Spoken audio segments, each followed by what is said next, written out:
আল্লাহর হাবিব সাল্লাল্লাহু আলাইহি ওয়াসাল্লামের বয়স তখন ৩৫। বয়স কত? মজার একটা ঘটনা খেয়াল করে শুনবেন। বয়স কত?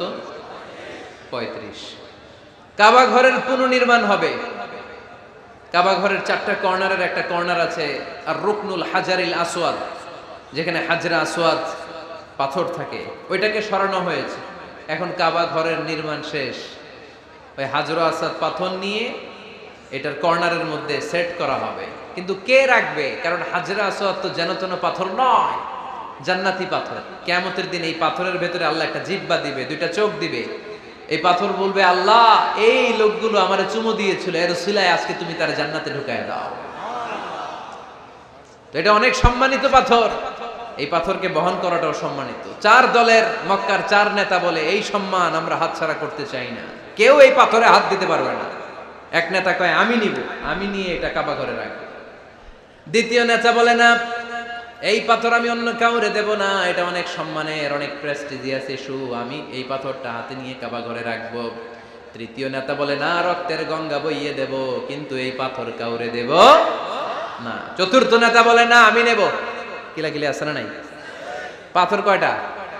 নেতা কয়জন? ৪ জন। কিভাবে এই সম্মানিত পাথর নিয়ে সেট করবে? কেউ মীমাংসায় যেতে পারে না। এক মুরব্বী বলে, থাক আজকের জন্য এখানেই সবার মুলতবি, আগামী দিনে এই মসজিদুল হারামের দরজা দিয়ে প্রথম যে ঢুকবে সে সিদ্ধান্ত দিবে। আল্লাহর মেহেরবানি, এর পরের দিন এই পথ দিয়ে ছুটে এসেছে বিশ্বনবী মুহাম্মদ। সুবহানাল্লাহ পড়বেন না? সুবহানাল্লাহ পড়েন আওয়াজ করে। কামলিওয়ালা নবী প্রথম আসলেন, সবাই খুশি, জামিন রাদিনা বি। আরে আলামিন আসছে, আলামিন আসছে। সবাই বিশ্বনবীকে বললেন এই এই ঘটনা। কেউ তো পাথর ছাড়তে চায় না, পাথর হইল একটা, নেতা কয়টা? এখন কে এই পাথর নিয়ে রাখবে? এই নিয়ে মারামারি। আল্লাহর হাবিব সাল্লাল্লাহু আলাইহি ওয়াসাল্লাম বললেন, তাই হালুম্মা ইলাইয়া সাওবান, একটা কাপড় নিয়ে আসো, আমি এখনই সলিউশন করে দিচ্ছি। সুবহানাল্লাহ নাই? কাপড় নিয়ে আসা হলো। বিশ্বনবী বললেন, কই পাথর? সবাই বলল এই পাথর। আল্লাহর হাবিব সাল্লাল্লাহু আলাইহি ওয়াসাল্লাম মোবারক হাত দিয়ে পাথরটা তুললেন। ৪ নেতারে বললেন, ও ৪ নেতা, কাপড়ের ৪ কর্নারে তোমরা ধরো। ৪ নেতা কাপড়ের ৪ কর্নারের মধ্যে ধরলো। বিশ্বনবী নিজ হাতে পাথরটা নিয়ে কাপড়ের মাঝখানে রেখে দিলেন। এবার বিশ্বনবী আগে আগে যায়, ৪ নেতারে বললেন, ৪ কর্নার ধরে পাথরটারে নিয়ে আমার পেছনে পেছনে আসো। কাবার কাছে যে বিশ্বনবী আবার নিজ হাতে পাথরটা তুললেন, আবার নিজ হাতে কাবার ভেতরে রেখে দিলেন। পড়েন সুবহানাল্লাহ। সম্মান আসলে ৪ নেতার দিকে যায় নাই, সম্মান গিয়েছে বিশ্বনবীর দিকে। এতক্ষণ কাউরে দিবে না, এখন কেউই ধরতে পারে নাই, তারপরেও খুশি। সুবহানাল্লাহ কইবেন না? প্রথমে যে হাজরা আসওয়াদ পাথর ধরছে কে? বিশ্বনবী। কাপড়ে রাখছে কে? বিশ্বনবী। আবার কাপড় থেকে উঠিয়ে হাজরা আসওয়াদের পাথরটারে কাবার ভেতরে ঢুকাইছে কে? সুবহানাল্লাহ কইবেন না? সব সম্মান গেল বিশ্বনবীর হাতে, সব স্টেটাস গেল বিশ্বনবীর হাতে। ৪ নেতা কাপড়ের কিনারা ধইরাই খুশি। এইটাই বলে নেতৃত্বের গুণাবলী। চিল্লায় বলো ঠিক কিনা? কনফ্লিক্ট রিজলভিং অ্যাবিলিটি, বিরোধ নিষ্পত্তি করার কোয়ালিটি থাকা চাই, তবেই তিনি নেতা। কি কারিশমা দেখছেন? What a charismatic leader. এতক্ষণ রক্তের বন্যা বইয়ে দিবে, কাউরে দিবে না পাথর। এখন কেউই ধরতে পারে নাই, কিন্তু স্লোগান দিতেছে জিন্দাবাদ। আসরা নাই? নেতা হইলে এরকম নেতা হইতে হবে। মদিনাতে আউস আর খাজরাজ গোত্রের যুদ্ধ ১২০ বছরে। কয় বছর? কেউ থামাতে পারে না, রক্তক্ষয়ী যুদ্ধ। আল্লাহর হাবিব সাল্লাল্লাহু আলাইহি ওয়াসাল্লাম মক্কা থেকে মদিনায় এসে ৭ দিনের ব্যবধানে ১২০ বছরের যুদ্ধ থামাইয়ে দিলেন। এতদিনে এই গোত্রের লোকের সাথে এই গোত্রের কোনো বিয়ে নাই, এই গোত্রের লোকের সাথে এই গোত্রের কোনো অর্থনৈতিক লেনদেন নাই। বিশ্বনবী যখন আউস খাজরাজের যুদ্ধ থামিয়ে দিলেন, মদিনাতে আনন্দের ধুম পড়ে গেল, নতুন নতুন উৎসবের ধুম পড়ে গেল। সব ভাই ভাই। নেতা হইলে এরকম নেতা হইতে হবে, কোনো মারামারি থাকতে পারবে না সমাজে। চিল্লায় কোন ঠিক কিনা? নেতা আসলেই সমাধান, নেতা আসলেই।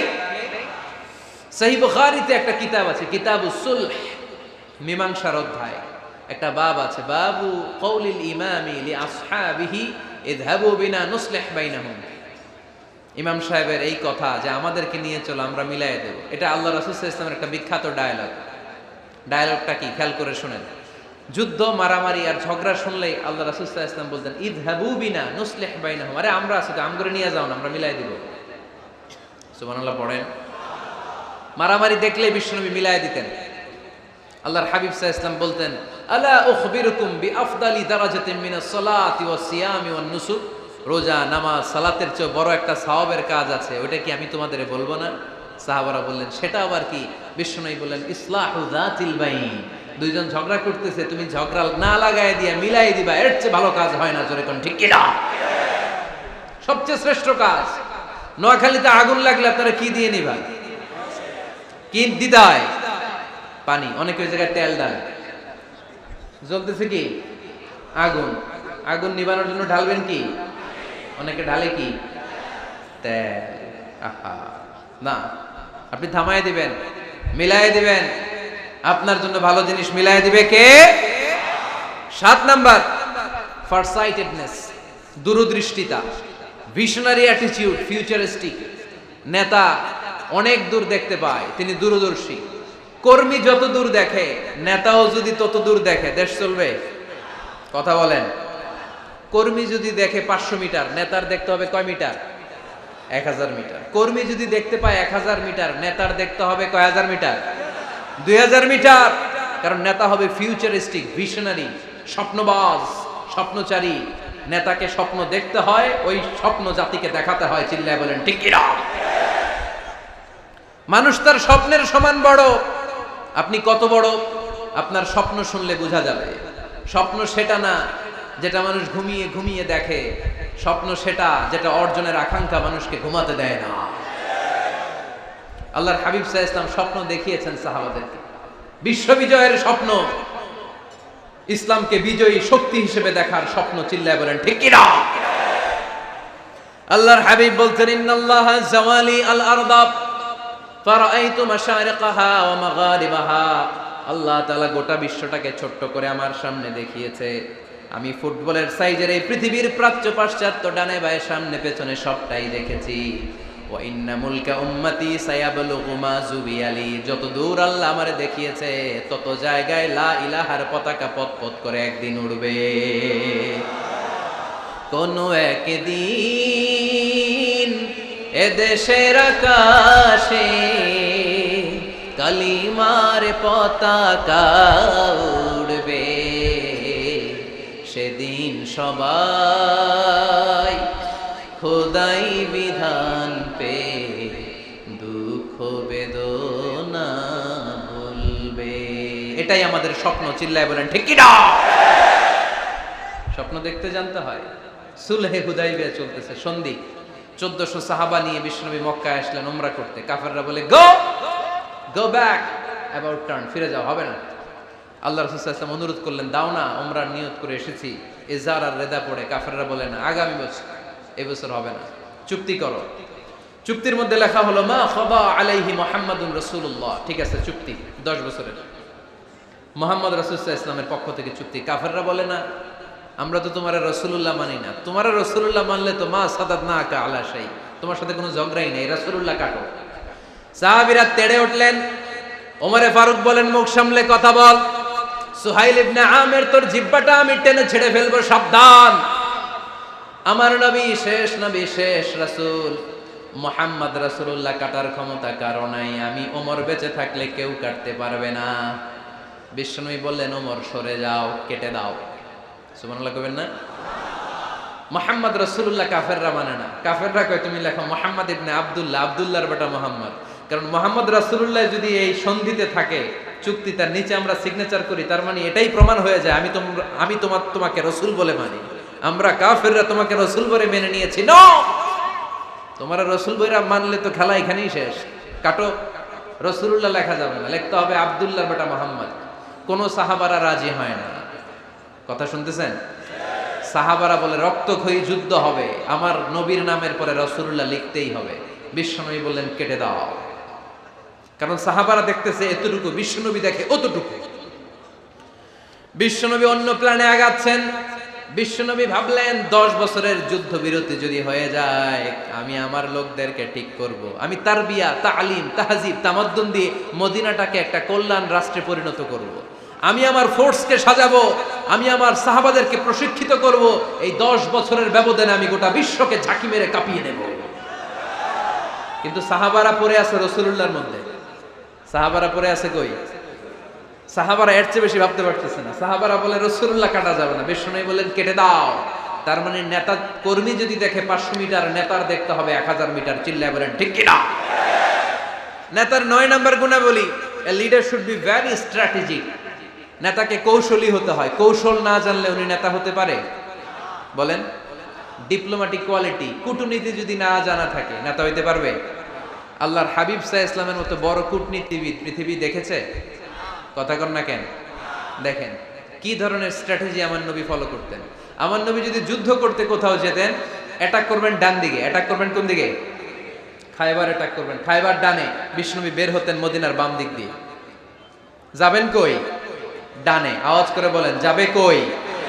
কিন্তু মদিনা থেকে বের হইতেন কোন দিক দিয়ে? বাম দিক দিয়ে। লোকেশন আর ডাইরেকশন কখনো কারোর সাথে শেয়ার করতেন না। উনি কই যাচ্ছে কেউ বুঝতো না। বাম দিক দিয়ে বের হয়ে অনেক ঘুরে তারপরে ডান দিকে যেতেন। সুবহানাল্লাহ পড়বেন না? অ্যাটাক করার সময় 3টা অপশন দিতেন, choose any of the options. যে বলতেন নাম্বার 1 আসলিম তাসলাম, ইসলাম মানো, ভাই ভাই আমার হৃদয়ে চলে আসো, তোমরাও ভাই আমরাও ভাই, দুনিয়াতেও শান্তি আখিরাতেও শান্তি। এটা যদি ভালো না লাগে, option 2 you pay the tax, we provide you the security. তোমরা ট্যাক্স দিবা, আমরা তোমাদেরকে সিকিউরিটি দিব।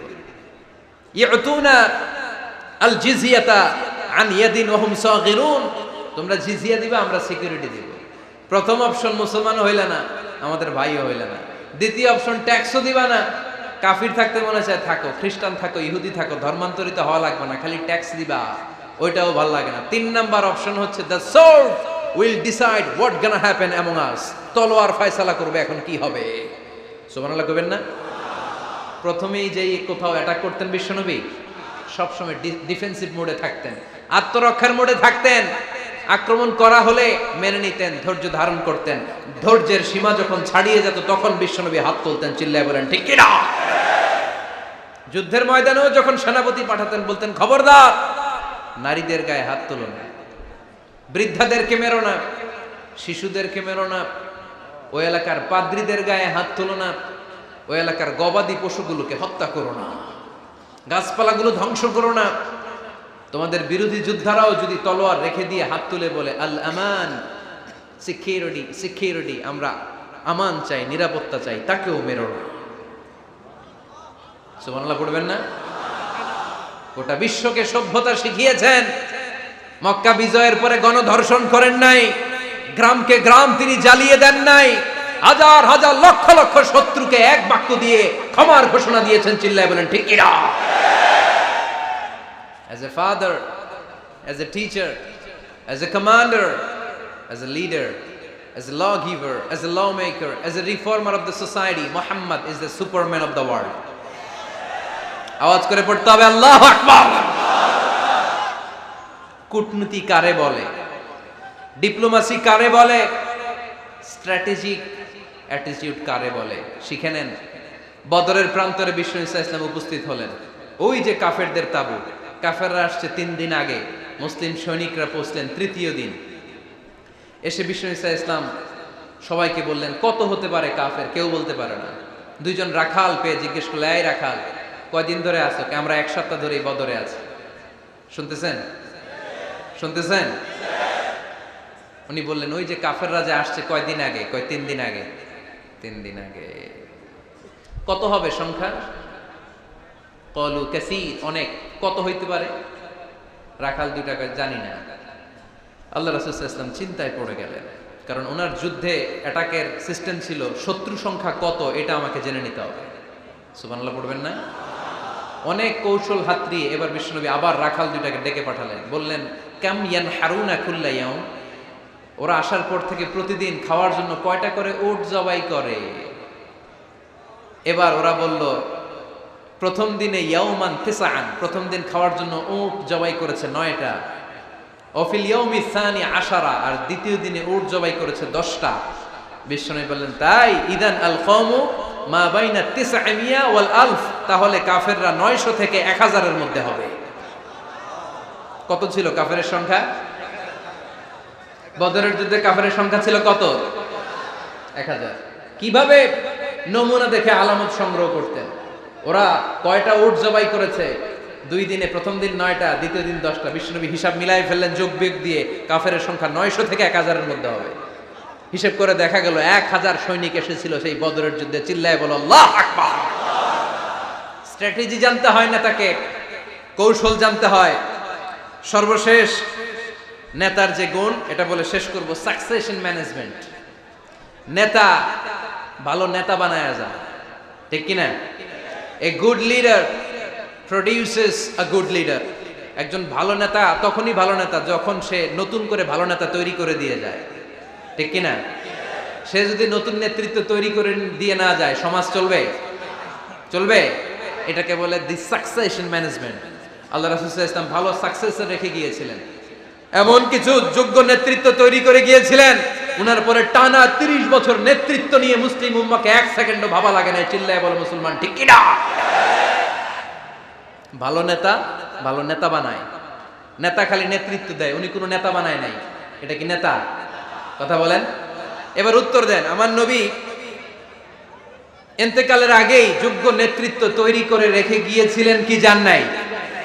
কাকে রেখে গেছেন? আবু বকর। আরহামু উম্মতি বি উম্মতি আবু বকর।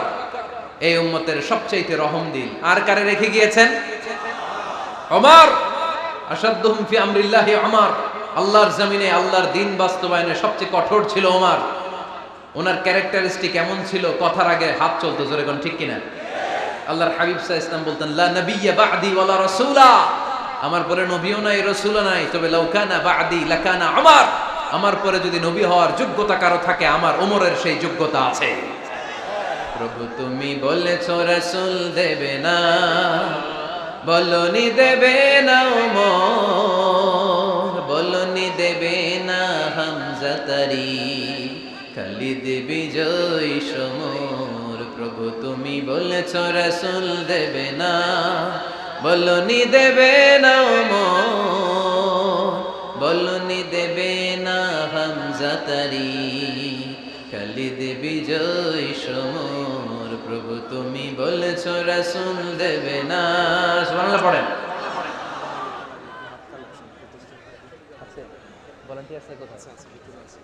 এই উঠতেছেন কেন? হ্যাঁ, উঠলেন কেন? এই 2 ঘন্টা ওয়াজ শোনার পরে শেষ বেলায় আপনারা উঠে যাবেন না? বিশৃঙ্খলা আমি দেখতে চাই না। একটা লোক প্যান্ডেলে আওয়াজও করবে না, উঠতেও পারবে না। আমার নবী নিজেও ছিলেন শ্রেষ্ঠ নেতা, রেখেও গিয়েছেন শ্রেষ্ঠ নেতা। চিল্লায় বলেন ঠিক কিনা?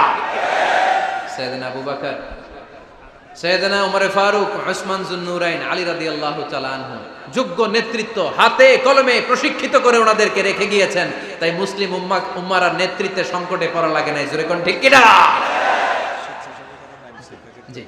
তো এজন্য আমরা চাই আমাদের একটা সেন্ট্রাল লিডারশিপ থাকুক, কেন্দ্রীয় নেতৃত্ব, যেই নেতাদের নেতৃত্বে আমরা সামনের দিকে যাব। যে 10টা পয়েন্টস আমরা শুনলাম, আমাদের সব নেতাদের এই গুণগুলো থাকার দরকার আছে না নাই? এই গুণগুলো আমলে নিয়ে মুসলিম উম্মার এই নেতৃত্বের সংকট যেন আমরা কাটিয়ে তুলতে পারি। আল্লাহ তুমি তৌফিক দান করো, আমরা পড়ি আমিন। এখানে বিশাল একটা প্রতিষ্ঠান আছে। এই বিশাল প্রোগ্রাম থেকে শুরু করে অনেক খরচ ওনাদের হয়েছে। স্বেচ্ছাসেবক ভাইয়েরা তাদের সময় মাত্র 2 মিনিট। এই 2 মিনিটে প্যাকেট নিয়ে আপনাদের সামনে যাবে। যার যতটুকু সুযোগ হয়, আমরা কেউ বাদ যাব না। এই প্রোগ্রামের জন্য এবং এই বিশাল মাদ্রাসার জন্য আমরা মুক্ত হস্তে দান করে যাব। এই উঠতেছেন কেন? উঠলেন কারা কারা? এদিকে তাকান, যারা উঠছেন এদিকে তাকান, দেখি তাকান তাকান। আমরা দোয়া ছাড়া কেউ যাব না। যাবেন? ভদ্র, নোয়াখালীর ছেলেরা অনেক ভদ্র। বসেন। সুন্দর সুন্দর ঘোষণা আছে কয়েকটা, সুন্দর সুন্দর ঘোষণা। এতক্ষণ তো প্লে কার্ড দেখাইছো, উই লাভ আজহারি। এখন উঠলে হবে? কতটুকু লাভ করো আজহারিরা দেখবো। বসো, একটা উঠতে পারবো না। আমার ভাই রফিকুল্লাহ আফসারি ভাইয়ের অসাধারণ কিছু বই আছে, অনেকে খুঁজে কোত্থেকে পাবে। আজকে এখানে আছে, যাদের দরকার আপনারা নিয়ে যাবেন। আমি নিজেও ওনার একজন ভক্ত, ওনার লেখার ভক্ত। আমি নিজেও ওনার লেখার পাঠক। অসাধারণ লিখেন। কি যেন একটা দেখলাম, নানা আলেম নানা মতে, আমি যাব কোন পথে? আলেমরা নানান মতে, পাবলিক যাবে কোন পথে? তো সুন্দর সুন্দর বই আছে, এগুলো আপনারা নিয়ে যাবেন। স্টেজে উপস্থিত আছেন নোয়াখালী জেলার এডিশনাল এসপি, কই উনি? আপনি? মাশাআল্লাহ মাশাআল্লাহ, কাজী মোহাম্মদ আব্দুর রহিম ভাই না? আলহামদুলিল্লাহ, আপনাদের এই জেলার এডিশনাল এসপি সাহেব আছেন। আমি ওনাদেরকে ধন্যবাদ জানাই যে এত ব্যস্ত মানুষ আমি জানি, তারপরেও ওনারা এই প্রোগ্রামে উপস্থিত হয়েছেন, অনেক শুকরিয়া জানাই। কোম্পানিগঞ্জ উপজেলার ওসি সাহেব আছেন জনাব আরিফুর রহমান ভাই, সাবেক উপজেলা চেয়ারম্যান মিজানুর রহমান বাদল ভাই, আমার নামে নাম